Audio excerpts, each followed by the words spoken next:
السلام علیکم اسٹوڈنٹس، میں آپ کی ٹیچر ہوں بلو بیل اسکول سے۔ یہ ہمارا اردو کا لیکچر ہے۔ آپ سب اردو ادب کی کتابیں کھول لیں۔ آج ہم نے سبق نمبر 8 کرنا ہے۔ سبق نمبر 8 نظم ہے ہماری شام۔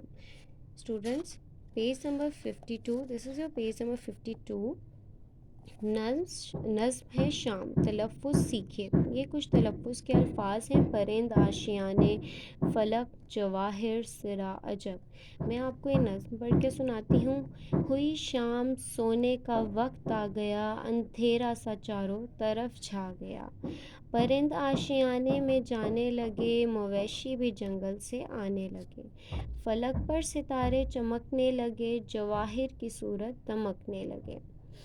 ہے سب صاف ستھرے اور بکھرے ہوئے، ہر ایک سمت موتی سے بکھرے ہوئے۔ مسافر نے کھولی صراح میں کمر، ہے پردیس میں جو یہی اس کا گھر۔ ہوا اس طرح سارا بازار بند کہ آنکھیں کرے جیسے بیمار بند۔ غرض یہ کہ دنیا میں آئی ہے شام، خدا نے عجب شے بنائی ہے شام۔ اسٹوڈنٹس، نظم شام کا مطلب ہے شام کا وقت۔ شام کا وقت ہوتا ہے تو سب کچھ بند ہو جاتا ہے، یہ سونے کا ٹائم ہوتا ہے، ہر طرف اندھیرا چھا جاتا ہے۔ جو بھی پرندے ہیں، مویشی ہیں، سب لوگ اپنے اپنے گھونسلوں میں چلے جاتے ہیں، آشیانوں میں، اپنے گھروں میں چلے جاتے ہیں۔ آسمان میں اندھیرا چھا جاتا ہے، ہر طرف ستارے چمکنے لگتے ہیں، اور جب ستارے چمکتے ہیں تو ایک بہت خوبصورت سا ماحول لگتا ہے۔ جتنے بھی مسافر ہیں وہ سب اپنے گھروں کو چلے جاتے ہیں اور بازار بند ہو جاتے ہیں، جیسے ایک بیمار کی آنکھیں بند ہو جاتی ہیں۔